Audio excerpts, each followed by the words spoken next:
revolution looked like in South Vietnam's capital city of Saigon on Saturday morning.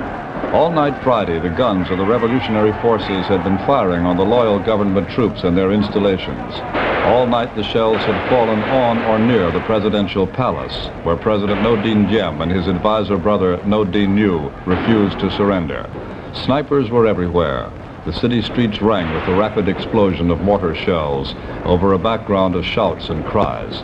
Tank guns were firing and submachine guns. The revolutionary forces had clearly moved according to a well-constructed plan, and they carried it out with skill, sealing off sections of the noisy, smoking city and neutralizing the government forces neighborhood by neighborhood. It was planned with intelligence. That would be a soldier's view. But even among soldiers, the battle broke down into little pieces and became a man with a gun guarding a man who had had a gun but now knelt on the sidewalk of a street with his arms tied with a rope.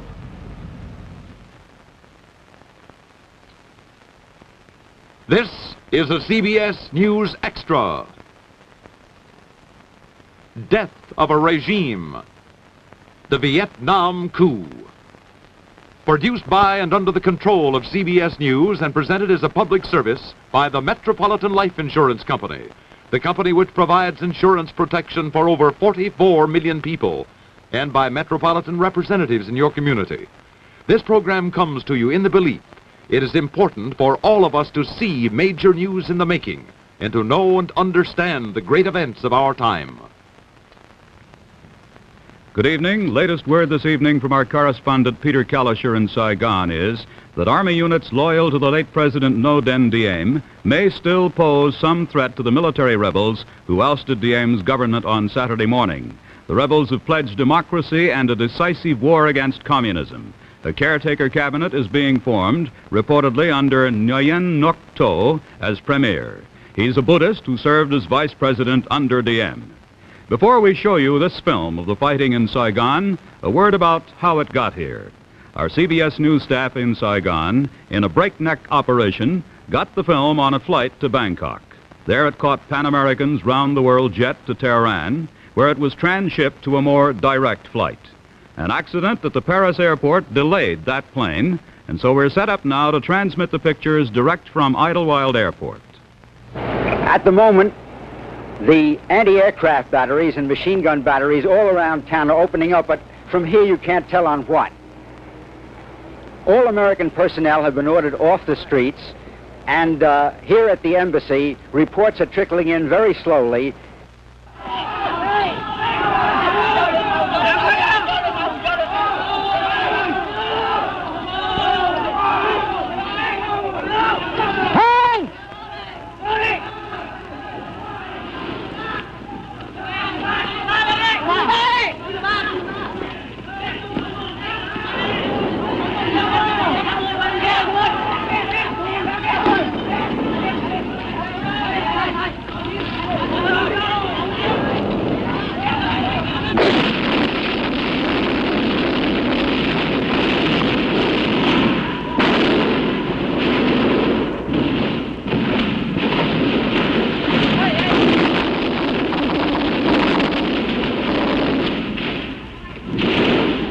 This is Saturday in Saigon. The battle for the city went on for 18 hours, and most of it was centered on the presidential palace, where two men stubbornly held out until the end. This is the palace.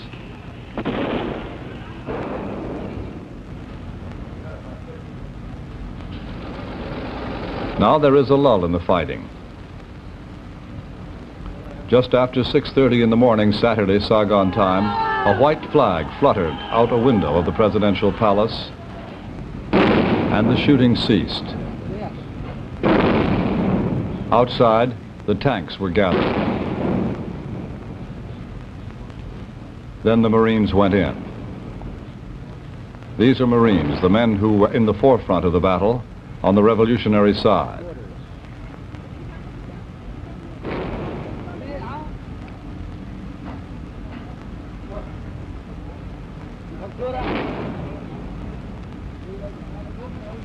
Moving through a door that obviously is strong and obviously was meant for defense.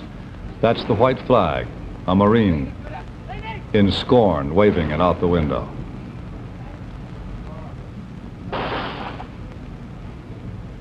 Like sightseers, these young men in battle dress, camouflaged uniforms, walk through the rooms of the palace. First looking, and then taking.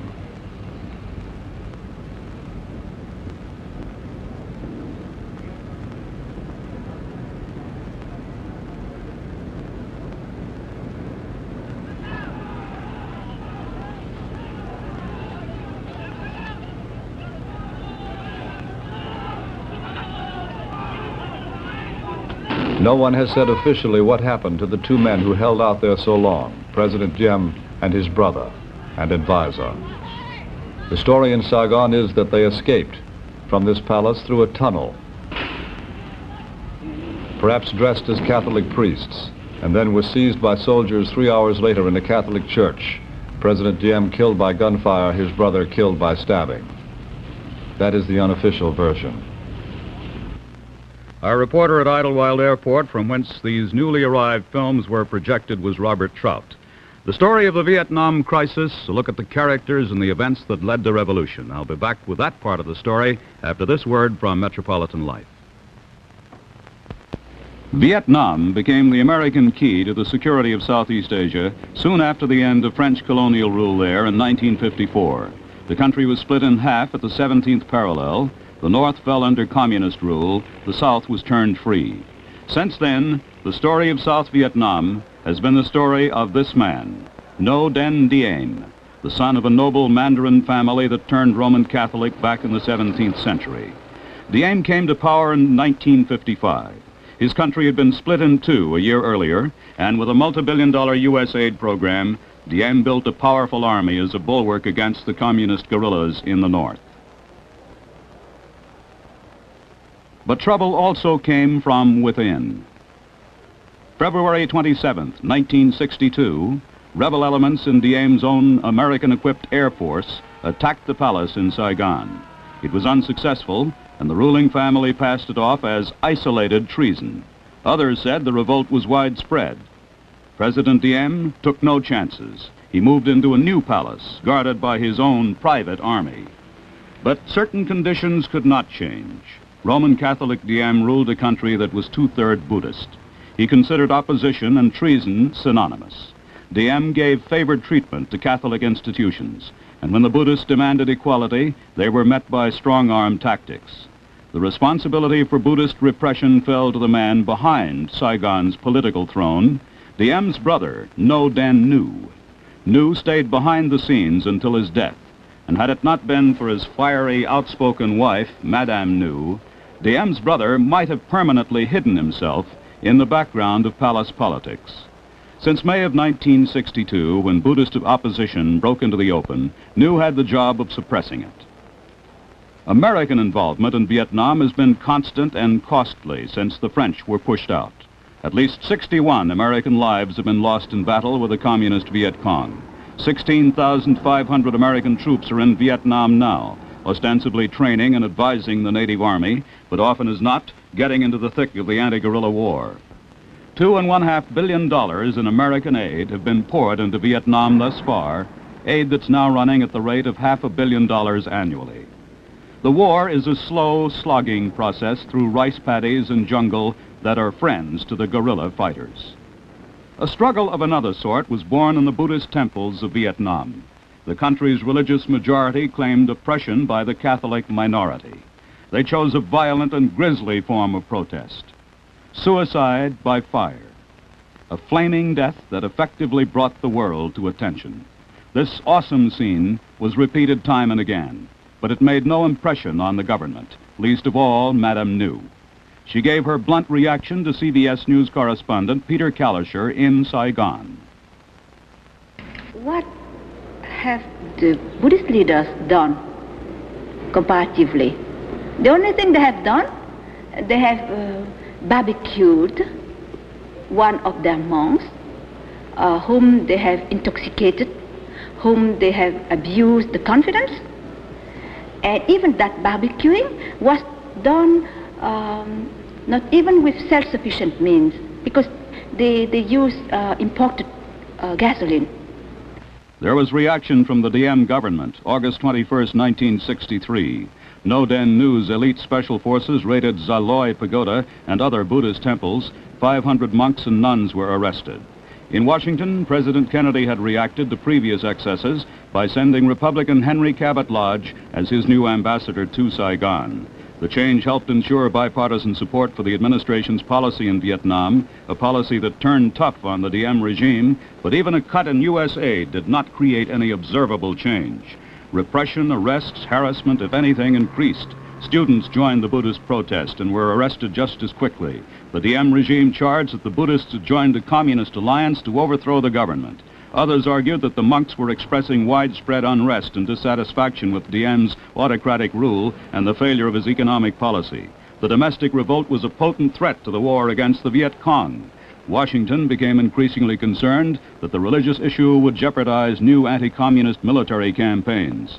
The beginning of the end came with a grave warning from President Kennedy in this interview with Walter Cronkite. I don't think that unless a greater effort is made by the government to win popular support that the war can be won out there. In the final analysis, it's their war. They're the ones who have to win it or lose it. We can help them. We can give them equipment. We can send our men out there as advisors, but they have to win it, the people of Vietnam, against the communists. We're prepared to continue to assist them. But I don't think that the war can be won unless the people support the effort. And in my opinion, in the last 2 months, the government has gotten out of touch with the people. The repressions against the Buddhists, we felt, were very unwise. Now, all we can do is to make it very clear that we don't think this is the way to win. It's my hope that this will become increasingly obvious to the government, that they will take steps to try to bring back popular support for this very essential struggle. The president turned to selective cuts in American aid as a last-ditch effort to liberalize Diem's policy, but Diem's treasury was well padded, and even after we stopped payments to his private army, those troops continued their police activities in Saigon. They ignored American pleas to turn to the fight against the guerrillas. These are the last films of Ngo Diem taken in Saigon last weekend. Here he reviewed part of the military power that U.S. dollars and Diem's own fiery spirit had built. But the president ruled the military with an iron hand, playing one commander off against another. In the resulting political intrigue, South Vietnam found a revolutionary leader, General Duong Van Minh, seen here in better days with the late Diem. He's known as Big Men to distinguish him from another South Vietnamese general, Little Men. Big Men was a welcome name to Americans. He's a proven anti-communist warrior. In fact, his success in the field brought him to such national prominence that President Diem, concerned that men might become a threat, removed the general from command. With that demotion, Diem, in effect, set up the circumstances that brought about his own downfall and death. Reaction from Madame New to the end of her family's rule. I'll have that story after this message from Metropolitan Life. At least one unreconstructed member of the old regime remains in our midst. Today, with the coup and her husband's death an irrevocable fact, Madame Ngo Diem has remained in seclusion and in silence. But yesterday, when the picture from Saigon was still unclear, Madame New held a press conference in Beverly Hills. Her daughter was at her side. Whatever is done against Vietnam will be felt in America too. It is not enough to try to kill or subdue the duly elected leaders of a country just because one wants to transform that country into a satellite. To kill or to subdue is easy, but what will happen afterwards? Treason does not pay, and nobody can rule Vietnam with just money and puppets. We do not live alone. The whole world has its eyes on Vietnam and knows perfectly well what is going on there. In spite of all the distortions and blackouts directed by that international communist propaganda network, which has become so strong. The Ngo only wanted to give to Vietnam its own identity, which cannot be the same as the one wanted by those few. Americans. General Jiang, the supposed leader of the coup, is highly praised in the American press. But is he supposed to rule the Americans or the Vietnamese? And all those who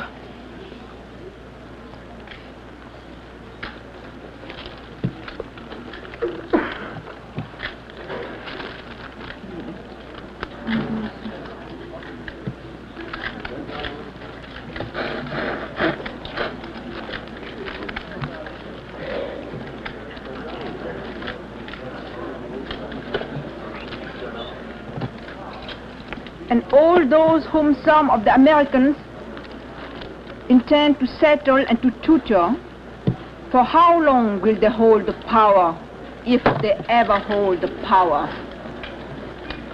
I repeat, and all those whom some of the Americans intend to settle and to tutor, for how long will they hold the power, if they ever hold the power?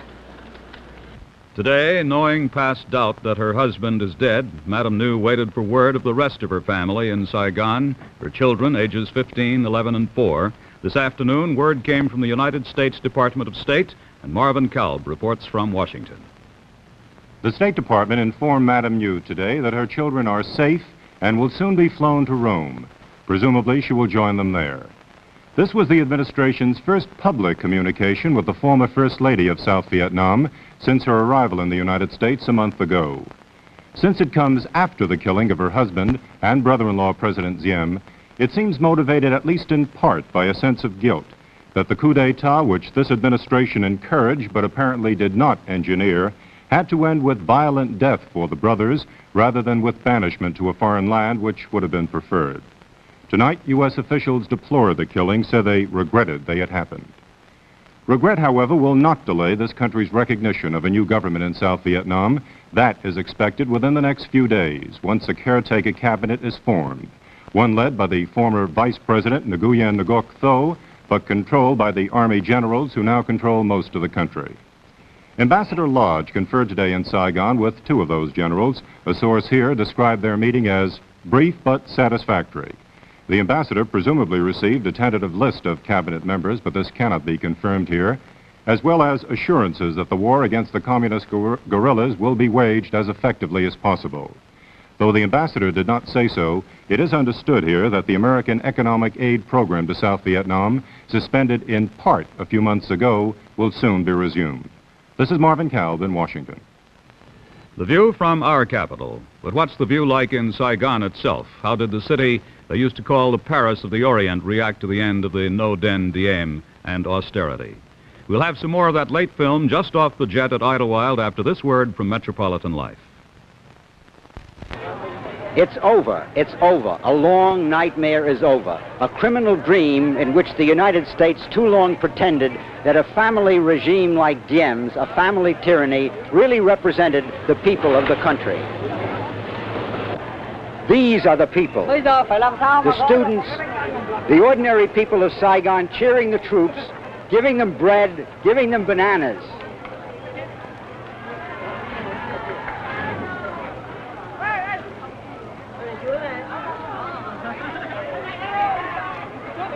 The gift of the people of Saigon to their liberators.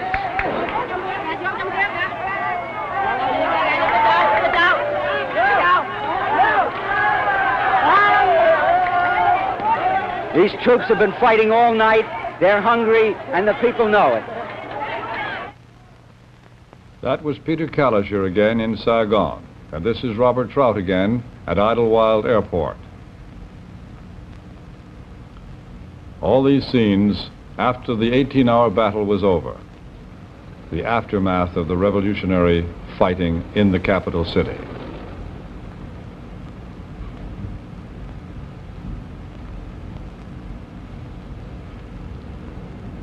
Burnt-out military vehicles, wreckage, barbed wire, a one-way do-not-enter sign in front of the presidential palace, twisted. The debris of war, even though a short battle. There are weapons to be collected and to be stacked now that the fighting is done.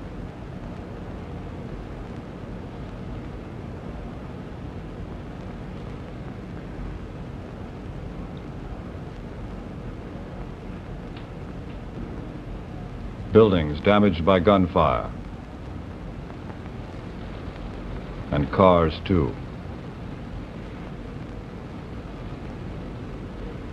And men.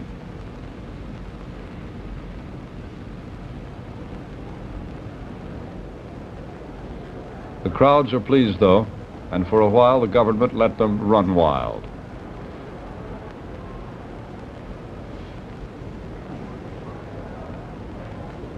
Through the streets, at first aimlessly, then dancing the Western dances that had been forbidden by Madame NHI裕, the tango and the twist in the streets of Saigon.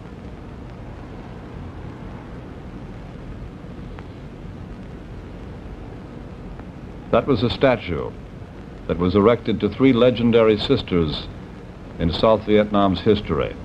It was said to resemble Madame NHI裕, and it was torn down.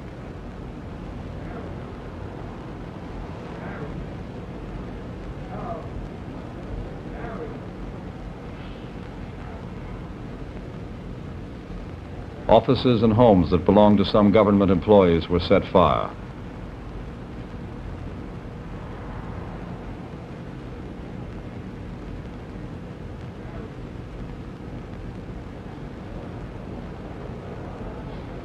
This is not the wreckage of war, but the wreckage of the jubilant celebration afterward.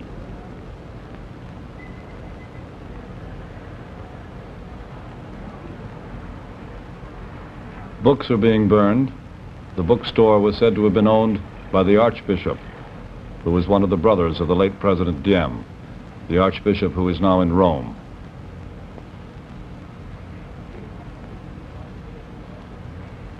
A small witness.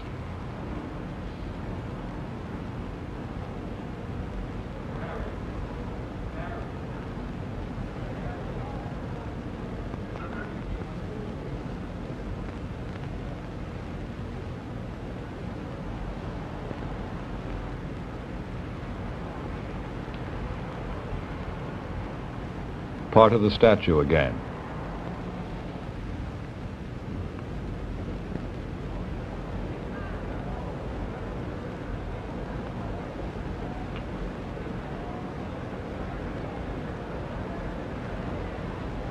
Finally, after many hours, the crowds are told by the troops to behave, to restore order, and to stop the general celebration.